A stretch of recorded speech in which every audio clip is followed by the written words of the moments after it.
Erev Tov, bonsoir à toutes et à tous. Alors, le thème qui a été annoncé ce soir est le suivant, de Sodome et Gomorrhe, à 3 petits points vers le Messie.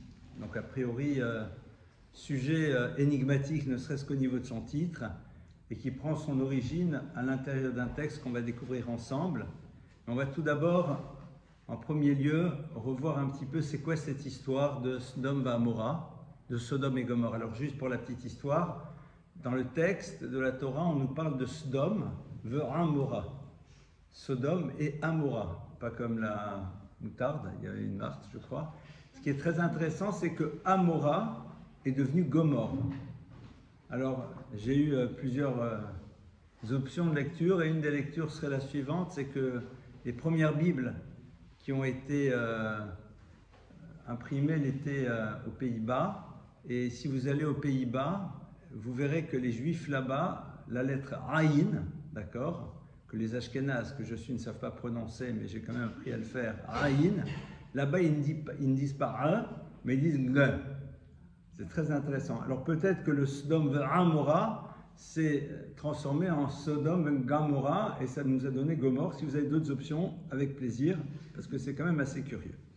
Alors, où est-ce qu'on voit émerger l'histoire de Sodome et Gomorrhe dans la Torah, dans les parachiotes que nous sommes en train de lire? Nous avons en effet le moment dans lequel il va y avoir cette fameuse rupture entre les bergers d'Abraham et les bergers de Lot. Alors rappelons-nous qui est Lot. Lot est le neveu d'Abraham qui est parti avec lui lorsque Abraham a commencé ses pérégrinations. Il l'accompagne. Et à un moment, le texte nous dit que Vayehi Rive, il y a eu Rive, une dispute, Ben Roé Mikne Abraham ou Ben Roé Mikne Lot, entre les bergers d'Abraham et les bergers de Lot. Et à ce moment-là, Abraham se tourne vers son neveu et lui dit Hiparedna me alai, sépare-toi de moi. Ima yemin ve'esmeila ve'ima smol ve'yemina. Si tu vas vers la droite, j'irai vers la gauche. Et si tu vas vers la gauche, j'irai vers la droite. Très bien. À ce moment-là, le texte nous dit que Lot ne semble pas du tout s'opposer à cette proposition de son oncle, qu'il a quand même pris sous son aile. Et va yar Lot, et Lot voit à ce moment-là la plaine qui est extrêmement luxuriante, comme le verset le décrit, avant que Dieu ne détruise Sodome et Gomorrhe, Sodome et Gomorrhe, que Gan Hashem, la luxuriance du lieu fait que la Torah l'appelle forme de jardin divin. D'accord? Donc vraiment quelque chose d'assez merveilleux. Et donc, Vayéal, Lot à Sodome, et Lot part s'installer à Sodome et à Gomorrhe. Ça, c'est donc l'émergence de Sodome et Gomorrhe dans le texte. Et puis après, on va voir arriver un autre événement. Cet événement, c'est la destruction de Sodome et Gomorrhe, mais qui est suite à un dysfonctionnement de cette société, d'accord? Et le texte nous dit Za'akat Sodome ve'Amora kiraba v'chatatam kavda me'od erena. Dieu dit les cris de Sodome et Gomorrhe sont devenus insupportables. Je vais voir et je vais la détruire. Alors là-bas, il faudrait faire une analyse de texte parce que les versets sont très très précis et très intéressants au niveau des termes qu'ils utilisent. Ce n'est pas le sujet de ce soir. Mais que se passe-t-il? Lot va néanmoins être sauvé de la destruction de cette ville. Il va être sauvé de la destruction de cette ville. On va essayer de comprendre dans quelques minutes pourquoi. Et pour le sauver de cette ville, il va y avoir donc Malachim, des anges qui vont venir, qui ont pris l'apparence d'êtres humains, de chair et de sang, qu'il va accueillir chez lui, et ils vont lui dire « Suis-nous, car la ville va être détruite », et Lot va les suivre avec ses filles. Son épouse se retourne pour voir la destruction de la ville et se retrouve être Notziv Melach, une statue de sel, et c'est donc ici la fin de Sodome et Gomorrhe. Lot continue son chemin et réalise qu'il n'y a plus rien autour de lui, et à ce moment-là, il se réfugie à l'intérieur d'une forme de grotte, et se passe un événement très bouleversant, c'est qu'on a ici les deux filles de Lot qui sont avec leur père et qui s'interrogent sur la suite de l'histoire, sur la suite de l'humanité. Et elles se disent, a priori, l'univers a été détruit. En Ishba Aretz, il ne semble pas qu'il y ait encore d'hommes qui peuvent nous donner une descendance et pas des enfants, le terme est très intéressant. Et donc, Nashke Avinu Yahin, enivrons notre père et faisons en telle sorte de pouvoir avoir une relation intime avec lui afin qu'il puisse nous donner une descendance. Ainsi fut dit, ainsi fut fait. Et donc, 2 nuits de suite, les filles de Lot vont enivrer leur père pour pouvoir avoir une relation avec lui. Et suite à cela, elles donnent naissance à 2 enfants dont elles vont donner des noms, Moab et Ammon, on y reviendra dans quelques instants. Et, a priori, l'histoire, non pas s'arrête, mais on passe à autre chose.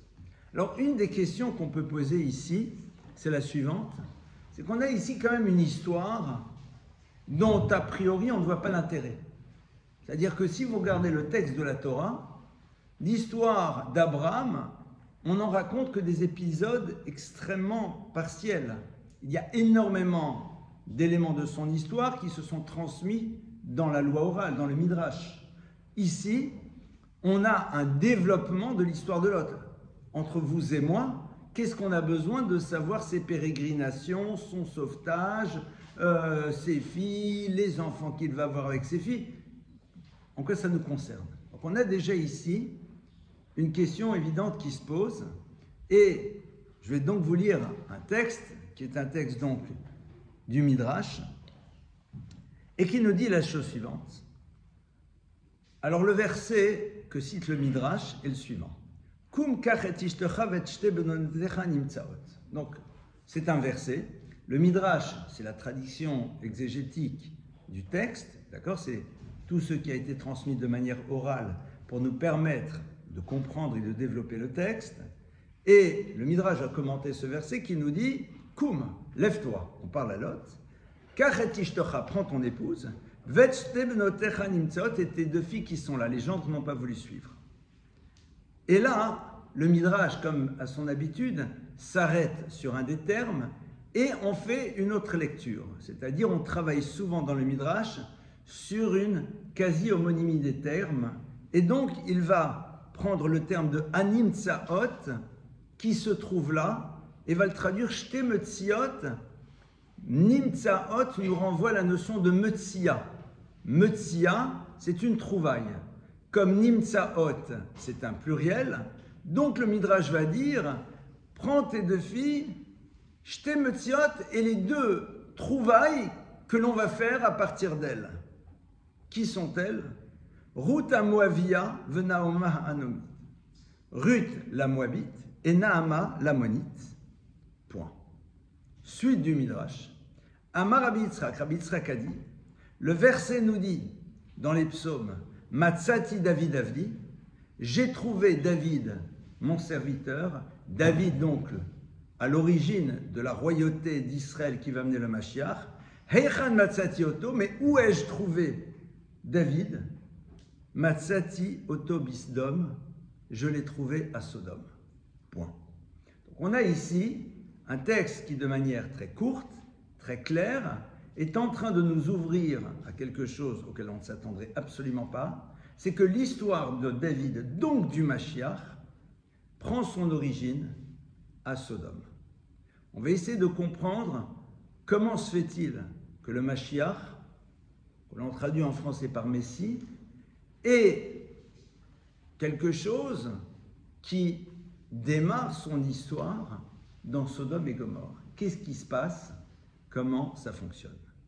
Alors, pour cela, on va s'inspirer, entre autres, d'enseignements du Maharal de Prague, mais on va reprendre en premier lieu d'abord l'histoire de Sodome et Gomorrhe et de comprendre quelle est cette civilisation dont la Torah a besoin de nous parler dans les détails.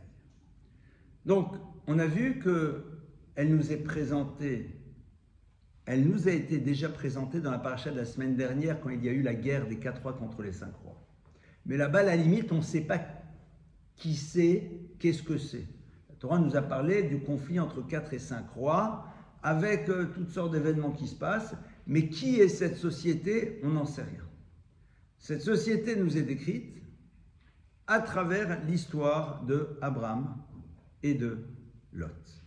Abraham et Lot, deux individus, et Abraham à un moment décide d'une rupture. Or, ce qui est quand même extrêmement curieux, c'est que Abraham, nous savons, lorsque Dieu va lui annoncer la destruction de Sodome et Gomorrhe, va se battre pour empêcher cette destruction.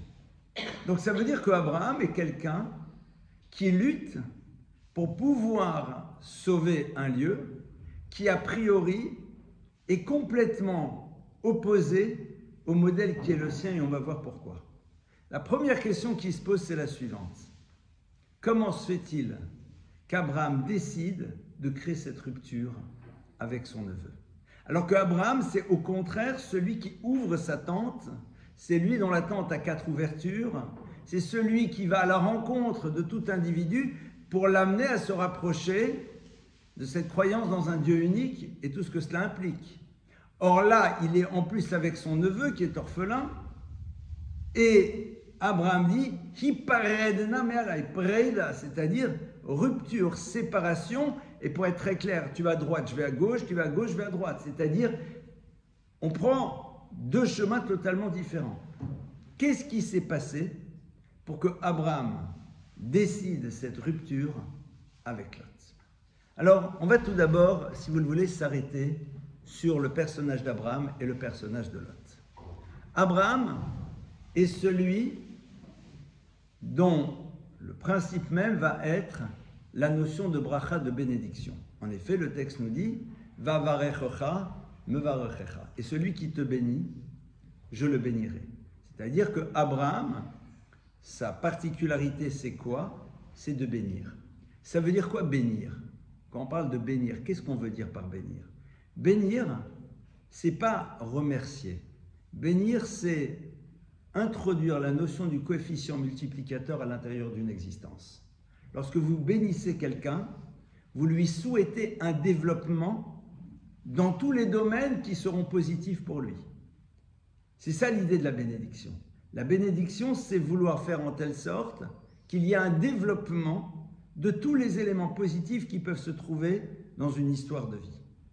Abraham est celui qui, en effet, bénit. Pourquoi? Parce qu'il connaît l'importance de la vie, il connaît l'importance de chaque être humain qui, qu'on le veuille ou pas, est fait à l'image de Dieu. Et donc, c'est la raison pour laquelle il souhaite que chaque être humain puisse voir se développer chez lui tous les éléments positifs qui lui permettront de conjuguer sa vie au plus que parfait et de véritablement faire de sa vie une véritable œuvre, puisque c'est ce qu'on essaye de faire en telle sorte que notre vie soit une œuvre. Ça, c'est Abraham. Abraham, dit le texte, c'est celui qui illumine l'univers dans lequel il se trouve. Lot, le nom Lot, en hébreu, nous renvoie au principe de l'obscurité, Vayalet alavadirto, on voit, c'est inversé, et en même temps, la notion de l'ayat qui veut dire la notion de malédiction. L'obscurité et la malédiction. C'est quoi la notion de malédiction? En hébreu, il y a un terme qui désigne le concept de la malédiction, qui est le terme de klala. Le kalel veut dire maudire. Or, le terme, le kalel, vient de la racine kal. Kal, ça veut dire léger. Ça veut dire quoi? Que lorsque l'on maudit quelqu'un, c'est que cette personne n'a pas de poids, ne représente rien, n'a pas de raison d'être. Donc, quelque part, on peut souhaiter qu'elle ne soit plus, puisque de toute façon, elle ne vaut rien. Dans l'obscurité, vous ne distinguez plus l'autre. L'autre n'est plus visible, vous êtes dans la perception de vous-même, mais l'autre, vous ne pouvez pas le voir. Alors que dans la clarté, il y a à la fois j'ai la perception de moi-même, mais en même temps, je vois l'autre. Et donc, dès le moment que je vois l'autre, je me pose la question de la responsabilité vis-à-vis de lui et de la nécessité que l'on a de lui apporter. Lot est en effet un modèle qui est complètement opposé à celui d'Abraham. C'est-à-dire qu'il est celui qui, en effet, à la base, est dans l'obscurité, c'est-à-dire est tourné vers lui-même, et en même temps ne donne pas de poids aux autres. L'autre ne représente pas grand-chose. Lorsque Abraham fait le constat de cette dimension chez son neveu, alors il décide qu'il doit y avoir rupture. Qu'est-ce qui fait qu'il va faire ce constat? Abraham va faire ce constat parce que il va voir que les bergers de Lot ne font pas attention au vol. Ils laissent brouter leurs moutons un peu partout. Alors qu'Abraham considère que non, tu ne peux pas laisser brouter tes moutons n'importe où, ça ne t'appartient pas. Alors c'est quoi le vol? C'est quoi le problème du vol? Pourquoi le vol dans la Torah, c'est une des choses les plus graves qui puissent exister? Parce que voler quelqu'un, c'est décider qu'au fond, il n'a pas de projet.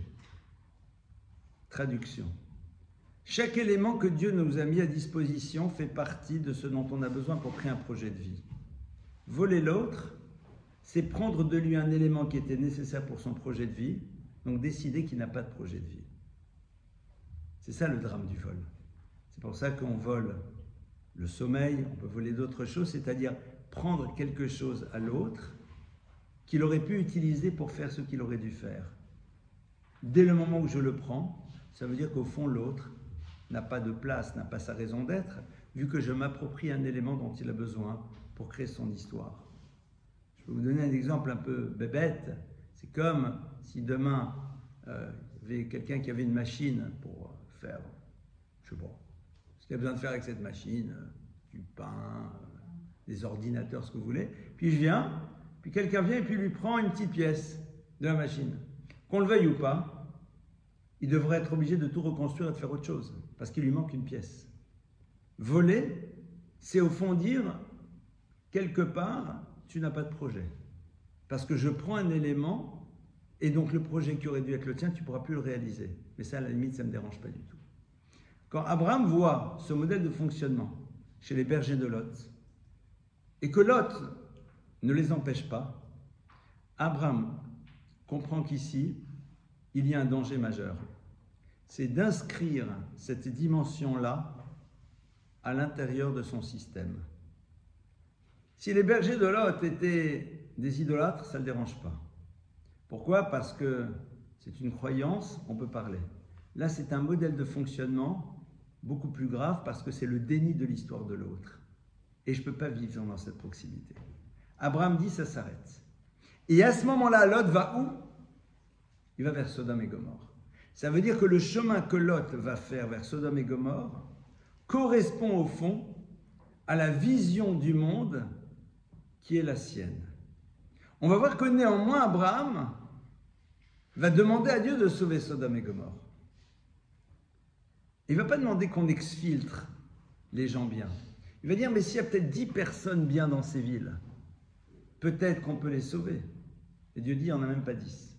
C'est-à-dire qu'Abraham sait que qu'on le veuille ou pas, on peut éventuellement imaginer qu'on peut impacter et transformer la société de Sodome et Gomorrhe.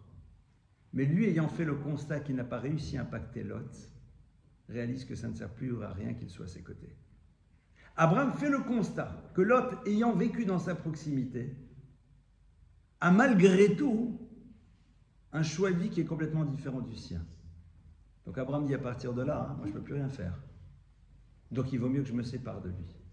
Sodome et Gomorrhe, il dit, il y a Dieu, peut-être qu'il y a encore 10 personnes dans la ville qui pourront impacter les autres, j'en sais rien, peut-être que là-bas ça marchera. Dieu lui dit, laisse tomber, il n'y a rien.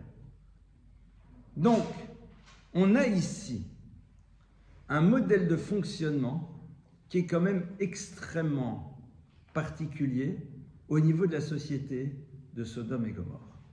Sodome et Gomorrhe, c'est donc le lieu dans lequel l'autre n'a pas véritablement de place. Un lieu dans lequel l'autre n'a sa raison d'être que dans la mesure où il sert à un projet collectif. C'est la société dans laquelle on refuse que quelqu'un décide par lui-même de donner à manger à un pauvre. Ça veut dire que tu n'as pas le droit d'être touché au niveau de tes sentiments par la souffrance du tiers.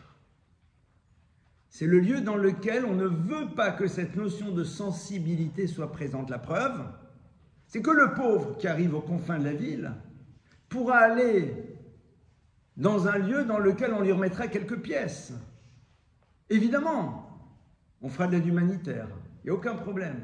Mais ne rentre pas dans la ville parce qu'on ne veut pas, en étant confronté à ta souffrance, développer une forme de sensibilité qu'on refuse d'avoir.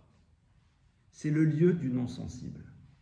C'est le lieu dans lequel je ne veux pas prendre le risque de ressentir la souffrance de l'autre parce que ça m'amènerait peut-être à m'interroger sur ma responsabilité vis-à-vis de lui.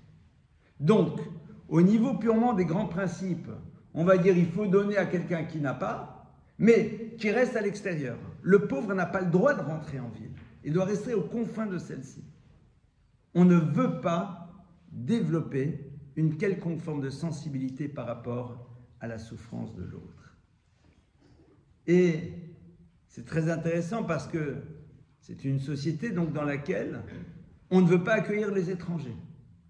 Parce que l'étranger va nous interpeller de par sa différence. Il risque de nous amener à nous interroger sur nous-mêmes. Il va avoir un modèle de fonctionnement qui ne sera pas le nôtre. Donc à ce moment-là, il va nous interroger. Parce que dès le moment où vous confrontez un tiers qui ne vous ressemble pas, vous l'observez et il vous interroge à travers sa manière d'être. Et vous ramène à réfléchir, et moi, où j'en suis par rapport à ma propre existence et mes choix de vie, etc. C'est passionnant. On ne veut pas de ça. Il est hors de question. Très bien. Ça, c'est Lot. Ça, c'est Sodome et Gomorrhe. Alors, il y aurait encore beaucoup d'autres choses à dire. Mais, très rapidement, c'est de ça dont il s'agit. Donc, on a, pour reprendre, un Abraham qui incarne la lumière, qui incarne la bénédiction, donc le désir d'apporter, le désir de voir l'autre, le désir de lui donner les moyens de se développer et de construire son existence. On a de l'autre côté un Lot, qui signifie l'obscurité, donc conscience de soi, mais désir de ne pas voir l'autre. La notion de malédiction dont on a vu quelle est la notion de klala, qui est l'autre n'a pas de poids, l'autre ne représente rien en tant que tel, il n'a pas de place. Lot et Abraham se séparent parce qu'Abraham voit que Lot laisse être dans le vol. Voler, c'est au fond décider que l'autre n'a pas de projet. Abraham, ayant vu qu'il a été dans la proximité de Lot et qu'il n'a pas réussi à l'impacter, dire donc dans ce cas-là, ça ne sert plus à rien parce que l'impact risque de se passer dans l'autre sens. Abraham se lève, néanmoins quand Abraham pense qu'il y a encore un espoir, on va voir qu'il va tenter le coup pour Sodome et Gomorrhe, c'est pour ça qu'il va dire s'il y a encore 10 justes dans la ville, peut-être qu'on garde toute la ville. Mais non, excuse, non, parce que peut-être que 10 peuvent impacter. C'est-à-dire pour Abraham, il y a toujours ce souhait extraordinaire de pouvoir transformer l'autre. Dieu dit ça ne sert à rien. À ce moment-là, Lot donc pénètre cette ville dans laquelle il se retrouve, ville dans laquelle on refuse l'étranger, on refuse la dimension bouleversante de l'autre dans sa dimension différente. On ne veut pas être confronté aux pauvres parce qu'on n'a pas envie de développer cette dimension sensible. Donc on a fait sa BA, on a donné à une caisse qui elle-même distribue « Salut tout le monde », on n'y est pas confronté de manière personnelle, et Lot s'installe. Et à ce moment-là donc, l'histoire du Mashiach elle va commencer à se mettre en place. Qu'est-ce qui se passe et à partir de quoi le Mashiach se met en place? On va avoir donc Lot qui sort. Ces deux filles qui décident d'avoir une relation avec lui et les deux enfants qu'elles vont avoir vont être les deux ancêtres du Mashiach. D'un côté, Moab avec Ruth, de l'autre côté, Naama, la Moabite, la Ammonite, qui est donc l'ancêtre du roi Salomon. Et donc on a ici deux personnages fondateurs qui vont émerger d'une histoire qui est on ne peut plus complexe. Pour pouvoir mieux comprendre cette idée, on va essayer de réfléchir maintenant, mais c'est quoi le Mashiach? Alors je vous rassure tout de suite, je ne vais pas vous expliquer c'est qui, c'est quoi, mais on va essayer quand même de comprendre qu'est-ce qui se joue dans la relation que l'on a au Messie, parce qu'on en parle, mais il faut essayer de comprendre qu'est-ce qui se passe. Il y a peut-être ici des membres de la SPA, des personnes qui ne mangent pas de viande, d'accord? Pour qui la souffrance animale est quelque chose d'extrêmement important. Il est sûr et certain que la Torah nous dit qu'on n'a pas le droit de faire souffrir un animal, et si on le fait souffrir, ça s'appelle Tsa'ar Ba'alei Chaim, c'est un interdit de la Torah. Tsa'ar Ba'alei Chaim, on n'a pas le droit de faire souffrir un animal, c'est interdit. C'est un interdit de la Torah, comme l'interdiction de manger du porc. Tsa'ar Ba'alei Chaim, d'accord? C'est la raison pour laquelle, quand on fait la shrita, c'est-à-dire qu'on égorge l'animal, il faut que ça se passe de telle manière à ce que ça soit le plus rapide, le plus insensible possible. Très bien. Ok, le Mashiach va venir. On va reconstruire le temple. Donc on va amener des corbanotes, on va amener des offrandes. Il va y avoir tous les matins un corban et tous les soirs un corban. On va égorger un mouton le matin et le soir. Lors des fêtes, lors de Shabbat, il va y avoir des corbanotes. À Pessah, tout le monde va venir et on va égorger le mouton et on le fera griller. Ça vous stresse pas? Évidemment que ça stresse, pour beaucoup. D'accord? Pourquoi? Parce que... D'accord? Au fond, c'est quoi l'enjeu du Mashiach? C'est pas la transformation d'une société dans laquelle il y aura la paix, l'harmonie, le loup, l'agneau et les ambiances, d'accord? Qu'on soit bien clair. Ça sera un changement radical dans la manière dont on va percevoir le monde et l'histoire. C'est-à-dire, on va être dans une forme de rupture inimaginable. D'un inceste sort le Messie. Il y a quelque chose qui ne va pas. On va aller même plus loin. Le Messie arrive d'où aussi? De l'histoire de Yehuda et de Tamar. Yehuda, c'est un des princes d'Israël. Deux de ses fils vont se marier avec une femme qui s'appelle Tamar et l'un derrière l'autre vont mourir. Tamar attend d'être mariée avec le troisième. Elle voit qu'on ne veut pas la marier avec le troisième des fils et c'est normal, on peut imaginer que Yehuda est un peu anxieux. Tamar vient et s'installe à la croisée des chemins. Et elle s'installe comme une prostituée peut s'installer. Mais à l'époque, elle voilait leur visage. Yehuda, la tribu des princes, qui n'est pas un jeune gamin de 20 ans dont les hormones bouillonnent, passe par là, et le texte nous dit qu'il se tourne vers elle, il a une relation avec elle, et elle devient enceinte. Et de son côté aussi, on est avec un des ancêtres du roi David et du Mashiach. C'est quoi cette histoire de fou? Le point de départ de l'histoire du Mashiach révèle ce que va être l'enjeu de cette époque. Quelque chose d'inimaginable. Quelque chose qui ne s'inscrit pas dans notre logique. Quelque chose qui, normalement, ne devrait pas faire partie d'une histoire. C'est-à-dire d'un monde qui fonctionne sur des principes totalement nouveaux. Et ce qui est sûr et certain, c'est que on a ici donc la rencontre entre Lot et Abraham, qui sont, comme on l'a vu, deux êtres complètement opposés. Complètement opposés. Et Lot va avoir quoi? Va avoir cette relation avec ses deux filles. Mais ce qui est très intéressant, c'est de voir quoi? C'est qu'à la base, en vérité, leur intention était bonne. Il y avait une bonne intention. Dit le Midrash, quand elles disent Vahakem Zera, on va avoir une descendance, elles ne pensent pas à leurs enfants, elles pensent déjà au Messie dont elles pressentent qu'il peut sortir de cette histoire, c'est-à-dire, on est là pour faire aboutir l'histoire seulement. La première a une relation avec le père. L'enfant arrive, comment est-ce qu'elle l'appelle? Moav. Moav, traduction, Méav, il vient du père. C'est-à-dire, elle est là, elle assume et elle proclame. Elle assume et elle proclame. Méav, il vient du père. Qui va arriver de cette histoire par la suite? Va arriver une femme qui s'appelle Ruth. Ruth, si on réfléchit, qui est-ce? Ruth, elle est la fille d'un roi, du roi de Moab qui s'appelle Eglon. Ruth est donc princesse.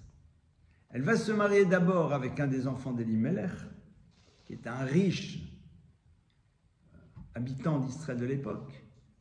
Elle va perdre son mari et son beau-père, elle se retrouvera complètement pauvre, elle a la liberté de pouvoir repartir chez son père et retrouver les honneurs, la richesse et tout ce qui va autour. Et Ruth décide malgré tout de suivre sa belle-mère et de partir vers une vie qui a priori est sans avenir. Et là, elle va rencontrer Boaz, qui va donner avec elle naissance à celui qui sera l'ancêtre du roi David. Essayons de comprendre qu'est-ce qui se passe ici. Au fond, l'élément qui émerge de cette naissance, c'est quoi? C'est ce que l'on traduit en hébreu par le terme de Azout. Azout, c'est l'insolence, l'impertinence. Azout, c'est je te calcule pas.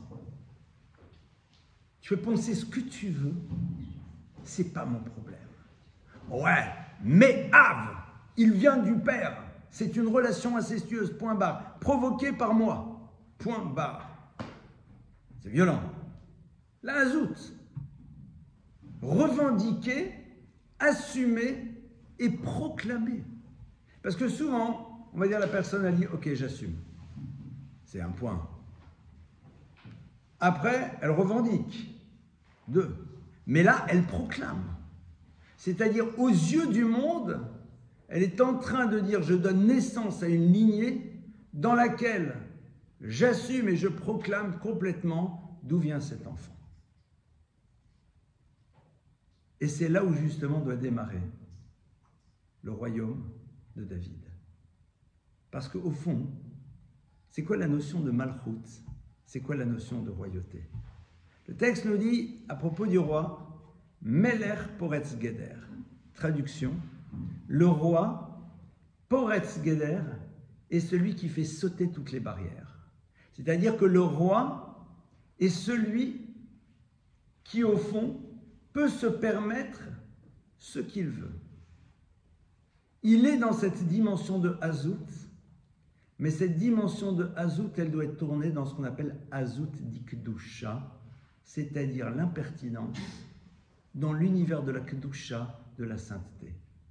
C'est-à-dire que le point d'entrée, c'est cette dimension de Azout, et justement toute l'histoire, ça va être le renversement complet de ce concept dans une dimension d'élévation, comme on l'a vu.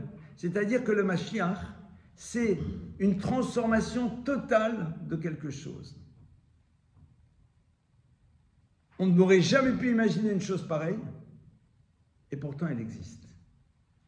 Demain, je vous dis, voici des histoires telles que je viens de vous les raconter. Je vous racontais, voilà, d'après vous, qu'est-ce qui peut se passer? 2 filles qui ont des relations incestueuses avec leur père. Un beau-père qui va se tourner vers sa belle-fille, qui a décidé volontairement d'aller sur le chemin pour l'amener à aller vers lui et le séduire et... a priori, dans la logique, surtout spirituelle des choses, parce que dans la logique humaine, on dit oui, les bergères deviennent des princesses, est-ce que tu veux, d'accord. Mais dans la logique spirituelle, ça ne peut rien produire. Dans la dimension spirituelle, l'origine est tellement surprenante, on va dire, qu'on ne peut même pas imaginer. Et c'est ça justement. C'est-à-dire que le Mashiach, c'est celui qui va faire émerger l'inimaginable. C'est celui qui va faire émerger quelque chose que l'on ne peut pas appréhender et imaginer dans le système qui est le nôtre. Ça veut dire que ce qui vous semble aujourd'hui impossible deviendra demain du domaine du possible.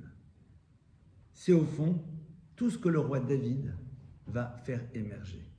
Puisque le roi David, il est celui qui introduit la dimension de tchouva, de celui qui était capable de se transformer radicalement lorsqu'il était confronté à la faute.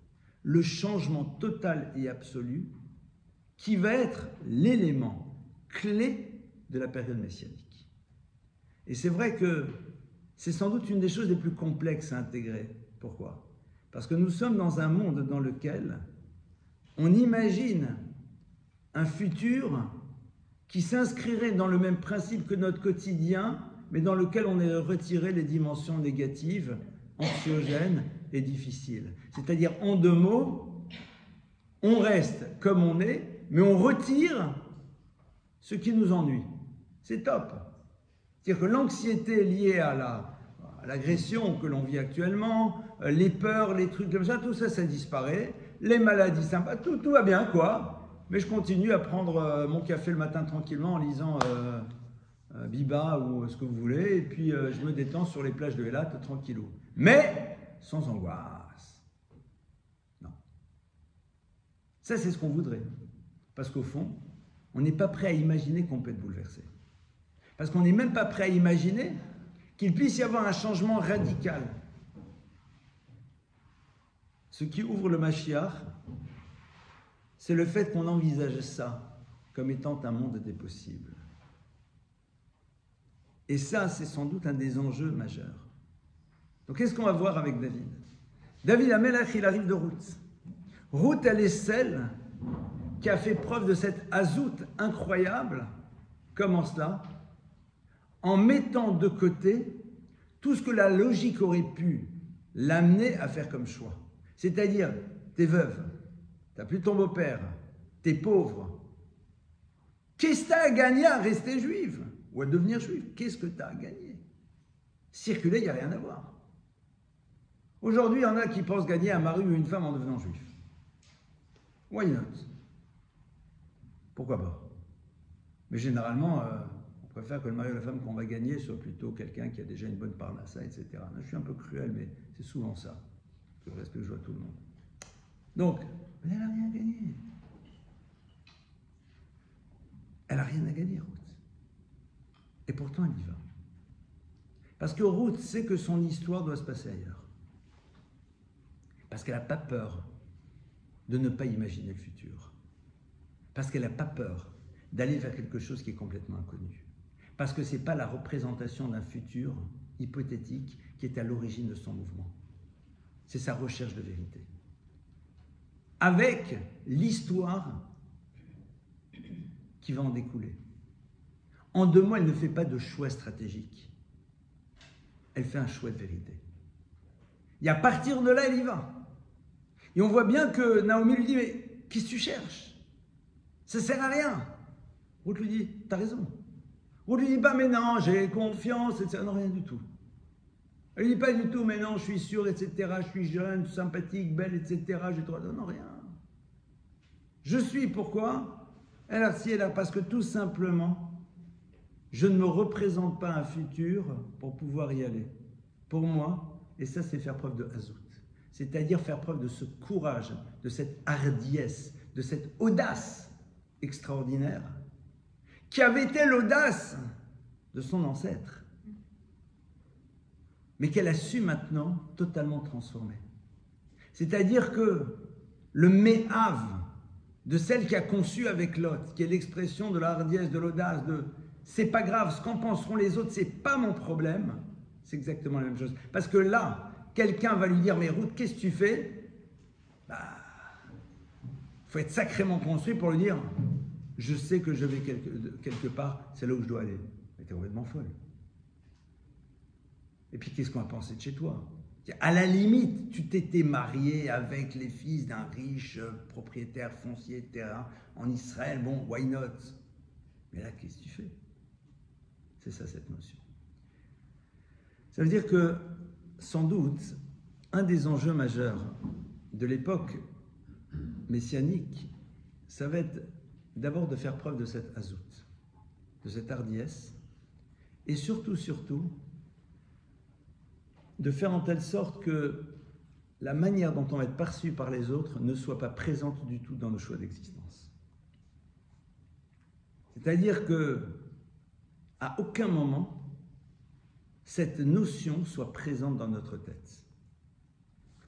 Le Shulchan Aruch, le code de loi juive, commence par ce texte, Shiviti Hashem le Negditomid, j'ai face à moi la conscience du divin de manière constante, car le modèle de fonctionnement qu'a un individu lorsqu'il sait qu'il est devant le roi n'est pas le même que lorsqu'il a oublié qu'il était devant le roi.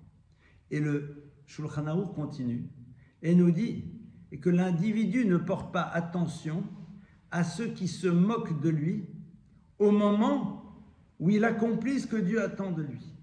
C'est-à-dire que le début de tout ce qui va avoir trait au monde de la loi commence d'abord par cette introduction, de ne pas être sensible d'une quelconque manière à ce que les autres penseront de nous. Ce n'est pas notre problème. Ce qui est très intéressant, c'est qu'aujourd'hui, certains le font dans la dimension du politique, mais on devrait être capable de le faire dans toutes les dimensions. Oui, je fais Shabbat. Oui, je mange kasher. Oui, je prie. Ouais. Ouais. Parce que c'est là où se joue véritablement la dimension de la malchoute. La malchoute, le roi, ça ne lui fait rien de ce qu'on pense de lui. Il n'est pas élu par le peuple. Il est installé. Donc ce que le peuple pensera, ce n'est pas son problème. David Améler, il a cette dimension de malchoute complète et d'humilité totale et absolue. C'est-à-dire que ce n'est pas l'expression d'un orgueil méprisant. Parce que David, son nom c'est Dalet Vav Dalet. Dalet vient de la racine Dal. Dal c'est un pauvre. Le début de son nom, la fin de son nom et le Vav qui lie les deux nous renvoie à la dimension que c'est quelqu'un qui se sait être Dal, pauvre, c'est-à-dire complètement dépendant du Créateur de l'univers. David, c'est celui qui est au service du peuple juif en permanence. Il n'est pas retiré dans sa tour d'ivoire en train de se faire servir. Au contraire, le Talmud nous le décrit comme étant quelqu'un qui est en permanence au service du peuple vis-à-vis duquel il a une responsabilité. Mais en même temps, David n'aura aucun problème à assumer son rôle, et ce, quel que soit le regard que l'on va porter sur lui. Et quand un moment, je vous prie de m'excuser, et quand un moment, David Améler va faire une erreur, il va la reconnaître sans aucun problème. David Améler, c'est celui qui, lorsque l'on va amener l'arche sainte, va danser devant cette arche sainte, et son épouse va lui dire, mais arrête, tu danses de trop. C'est-à-dire, t'es là, mais t'es pas un enfant, quoi. Pourquoi? Et David Améler continue. Parce que David Améler exprime ici ce qu'il doit faire exister, et la perception que l'on aura de lui n'intervient d'aucune manière. La question, elle est de savoir quels sont les points que nous pouvons nous essayer de travailler pour pouvoir nous retrouver dans une époque dans laquelle le Mashiach arrive. Quels sont ces points? Comme on a pu le voir, le Mashiach arrive à partir de Sodome, mais avec un renversement total et absolu du modèle. Ça veut dire que un des points de base, c'est un monde dans lequel on redéveloppera la notion de la sensibilité à l'autre. Un monde dans lequel on va être dans l'antithèse de Sodome et Gomorrhe, dans laquelle chacun se protège, dans laquelle chacun fait en telle sorte de ne surtout pas ressentir ce que l'autre peut vivre. Et donc, on va faire, mais on ne veut pas être bouleversé à l'intérieur. C'est ce que j'appellerais des hypocondriaques de leur confort psychique.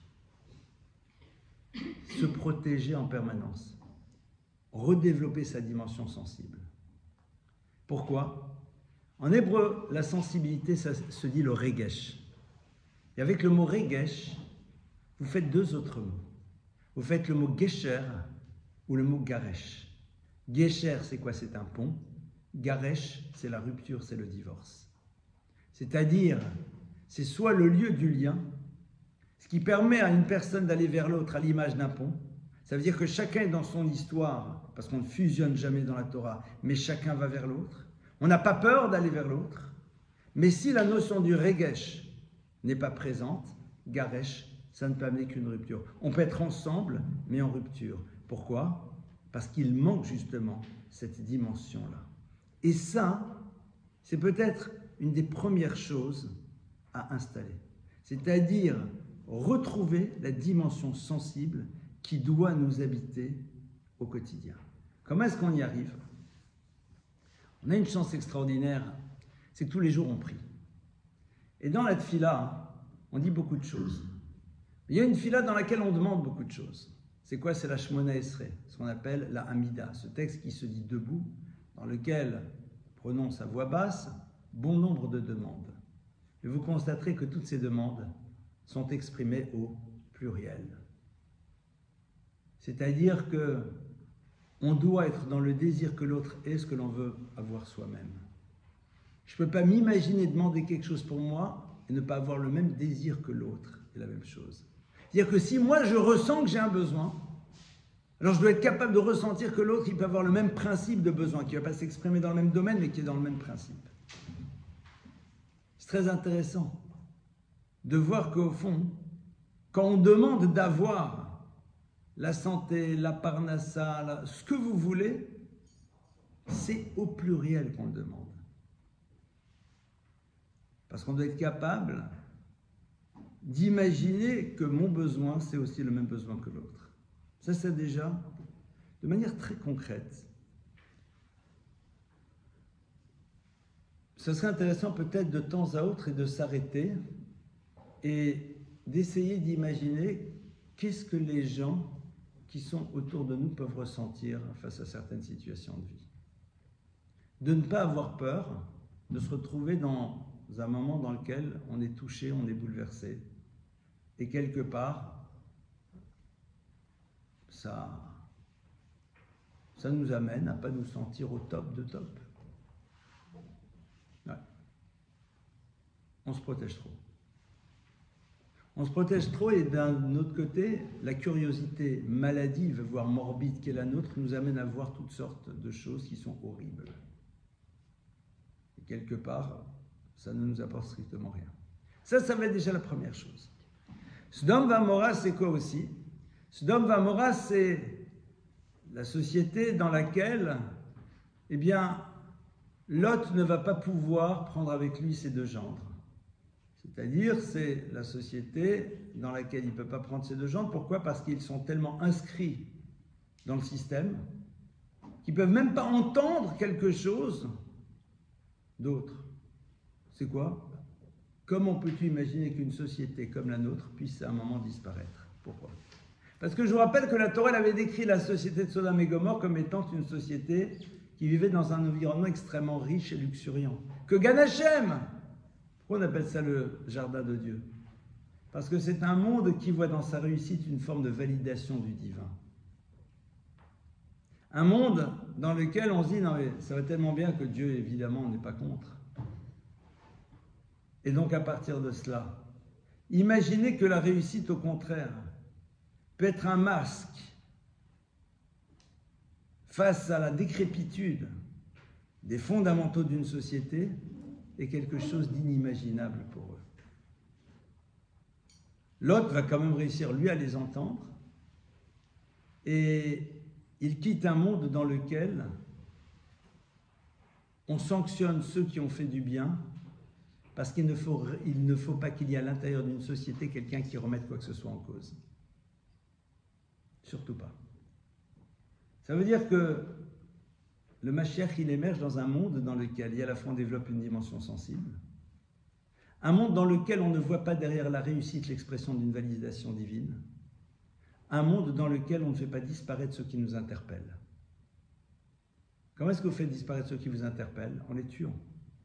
Comment est-ce qu'on tue quelqu'un? En faisant en telle sorte qu'il n'ait plus d'impact. Comment vous faites en telle sorte qu'il n'ait plus d'impact? En détruisant ce qu'il est censé représenter, son image ou ce que vous voulez. C'est exactement ce que c'est faire nos sociétés, ce que savent faire nos sociétés, qui, lorsqu'une parole peut être bouleversante, font en telle sorte que celui qui prononce cette parole ne représente plus rien. Et c'est très intéressant. On l'enferme, vous êtes des extrémistes, vous êtes ceci, vous êtes des ultra-machins. Pourquoi? Parce que justement, on tue l'autre pour que sa parole ne puisse pas émerger. Vous constaterez que les paroles qui émergent ne sont pas des paroles qui bouleversent. Ce ne sont pas des paroles qui poussent à une véritable remise en cause.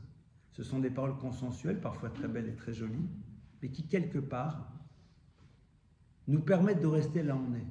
Quand aujourd'hui, on est là en train de dire « Ouah, génial, les gens ont condamné », j'ai envie de dire aux gens « Vous êtes dingues. Vous êtes dingues. Mais j'espère bien. » C'est genre, c'est extraordinaire, ils ont dit que c'était pas bien de tuer des gens. Ah ben tiens, Mazal Tov. Vous imaginez un petit peu, c'est pathétique. Le pathétique de la chose. D'être heureux d'avoir des gens qui disent des choses mais qui sont évidentes. Et ça s'arrête là. Ce qui est intéressant, c'est que personne n'y pense. Ils sont là, ils disent oh, vous avez super, machin, c'est génial, j'ai des frissons, la chair de poule, ils ont dit. Mais attends, mais quoi, tu penses que le bonhomme, il pourrait dire autre chose? Mais c'est pas possible. Comment tu peux dire autre chose que ce qu'il a dit? C'est évident, c'est normal. Ça, c'est le monde dans lequel on est. Et justement, Lot, il sort d'un lieu comme ça. Parce qu'il a le mérite encore d'Abraham. Parce qu'il a quand même accueilli des invités. Parce qu'il a gardé encore quelque chose. Mais le Mashiach, il émerge quand on sort de Sodome. C'est-à-dire qu'on est capable justement de sortir de ce modèle complètement. Ça va être encore un des autres enjeux. Le Mashiach, il émerge dans un monde dans lequel on n'a pas peur de faire preuve de Hazut Dikdusha. C'est-à-dire, ce n'est pas ce que vous pensez qui va déterminer quoi que ce soit. Je vais raconter une histoire qui m'est arrivée récemment. Je prenais un train et j'avais plus de billets en seconde, donc j'ai dû prendre un billet de première. Bon, il n'y avait pas le choix, il n'y avait plus de place. C'était le matin, tôt. Je savais qu'à Paris, je ne pourrais pas prier à la synagogue, donc je vais prier dans le train, j'ai l'habitude. Et ce qui se passe, c'est que je monte pour aller chercher un petit endroit tranquille, et je trouve qu'au-dessus, il y a un wagon de première, donc j'ai le billet, qui est là, il n'y a personne. 2 personnes. Je dis, bon, je vais moins déranger, je mets des filets, je commence notre fila. Arrive le contrôleur, j'étais dans la prière, mais j'ai déjà préparé mon billet, la carte de réduction SNCF, tout va bien. Et je commence ma Shemona Esrei. Donc je suis là, tranquille, en train de prier. Et brusquement, le gars, il est là, hein, il me dit, ah monsieur, vous n'avez pas le droit de rester ici. Moi, je continue à faire la fila. Il commence à me dire, non, mais ici, c'est business première. Manishtana. J'ai appris après que quand tu es en business première, c'est les mêmes fauteuils, mais qui vont te servir un verre de café quand tu arrives à l'intérieur, et qu'il y a le petit déjeuner à la place qu'ils avaient dit qu'ils n'allaient pas servir au début du truc, parce que j'ai entendu, ils s'étaient plantés. Moi, à ce moment-là, qu'est-ce que je fais? Je continue ma fila. Le gars dit, monsieur, c'est pas une salle de prière, c'est pas un lieu de culte, il appelle quelqu'un d'autre, etc. J'ai fini ma fila. Après ma fila, je dis, messieurs, rassurez-vous, je m'en vais. Mais j'ai dit, j'ai pas de truc. Je dis, oui, mais monsieur, il y a des principes, il y a des règles. Azout, c'est un moment. Pas les insulter. Mais tu continues ta fila. Tu parles au créateur de l'univers. J'aurais été en seconde, je pars en première, ils ont raison. J'ai pas le droit d'y être. Mais là, je suis dans un lieu dans lequel j'ai pas profité, bichlal, de ce que tu vas me donner. Rien. Parce que je vais pas le prendre, évidemment. Tu vois bien que je suis en train de prier. Tu sais très bien que c'est bon. D'accord? La notion de Hazout, c'est un moment de remettre les choses en perspective. Et de se dire, mais où sont les enjeux? Comment est-ce qu'on doit fonctionner? Hazout Dikdusha, c'est devenir insensible à une parole qui nous empêche de grandir. C'est ça que l'on attend de nous. Créer une insensibilité, mais par rapport à quoi? Par rapport au regard du tiers qui nous empêche de grandir, qui nous empêche de devenir ce que l'on doit être soi-même. Et ça, en effet, c'est ce qui nous amène vers cette période messianique, qui, comme on l'a vu, va être une transformation totale dans la manière d'appréhender les choses. C'est-à-dire que c'est vrai qu'aujourd'hui, si je vous décris la période post-messianique, c'est-à-dire non pas dans le sens aujourd'hui post, ça sera quelque chose d'avant et puis on passe à autre chose, non. Le Mashiach arrive, je vous la décris, non, si c'est ça qui revient après-demain, je restais dans mon système. Parce que pour nous, on n'arrive même pas à imaginer qu'un système autre puisse fonctionner par rapport à nous. Mais c'est dans notre structure profonde qu'on fonctionnera différemment. C'est-à-dire que c'est un moment dans lequel notre regard sur la vie ne sera plus le même. Ce que l'on pensait comme étant fondamental ne le sera plus. Ces choses auxquelles on était habitué, qui remplissaient notre existence, n'auront plus du tout la même place. C'est la notion de tchouva. La notion de tchouva, c'est quoi? C'est de remettre les choses à leur place. Il y avait des choses que je faisais. Pourquoi? Parce qu'elles m'attiraient, parce qu'elles étaient importantes. Faire tchouva, c'est le remettre à leur place. Dans une perspective plus générale, et dire, mais au fond, est-ce que c'est si important? Est-ce que c'est si fondamental? C'est comme quand on fait tchouva dans la relation à l'autre. On se met en colère. Mais dans l'immense majorité des cas, la colère, si on s'arrête, on dit, est-ce que ça valait vraiment la peine de se crier dessus? Est-ce que ça valait vraiment la peine de s'énerver? Est-ce que ça vaut vraiment la peine de fonctionner de cette manière? Pas du tout. C'est d'un ridicule absolu. C'est-à-dire que brusquement, on voit les choses autrement et on réalise que ce que l'on croyait être fondamental ne l'est pas, que certaines postures qui pour nous étaient importantes ne le sont plus du tout, parce qu'il y a d'autres choses qui sont devenues beaucoup plus fondamentales. Malheureusement, vous savez, quand on est confronté à des situations difficiles comme on vit actuellement, eh bien, comme par hasard, on relativise certaines choses. Si tu les relativises, ça veut dire qu'au fond, tu te rends bien compte qu'elles ne sont pas fondamentales, qu'elles ne sont pas capitales, qu'elles ne sont pas si importantes que cela. Je vais vous dire, là, on va parler de choses positives et sympathiques, de mariage. Là, en Israël, au début de la guerre, organiser le mariage, c'était un peu compliqué. D'accord? Alors de nouveau, ça a été les salles, 50 personnes, 100 personnes et tout. Je connais les personnes, elles avaient prévu un mariage très sympathique. 400 invités, belle salle, un chanteur, 2 chanteurs, bon, un truc sympa. D'accord? Pas fou furieux, mais sympathique. Et niet. Ah, ils ont fait le mariage dans une autre salle, grâce à Dieu, 200 invités, 100 en haut, 100 en bas, il y avait un geste sympathique. À ce moment-là, on se dit, mais au fond, l'essentiel, c'est de se marier. Alors, il y a eu tel menu ou pas tel menu, il y a eu ceci, il y a eu cela, mais manishtana, qu'est-ce que ça change? On se serait stressé pour telle et telle chose avant, mais on voit que maintenant, on ne se stresse plus pour ça. Et on est tellement content d'avoir passé la soirée du mariage sans être descendu aux abris. C'était génial! Pendant 4 heures, on a pu danser et chanter, on n'a pas dû descendre aux abris. Ça veut dire que brusquement, on a remis les choses à leur place. L'époque du Mashiach, c'est une époque dans laquelle ce qui nous semble être du domaine de l'inimaginable se réinscrira dans notre vision du monde. Évidemment, ça va demander des efforts en amont. C'est ce qu'on essaye de faire toutes et tous. Et on espère que justement, cette dimension de transformation, on arrivera à la mener chez chacune et chacun d'entre nous pour ouvrir à cette transformation définitive au niveau du clan Israël et de l'humanité. Je vous remercie pour votre écoute et on passe à vos questions.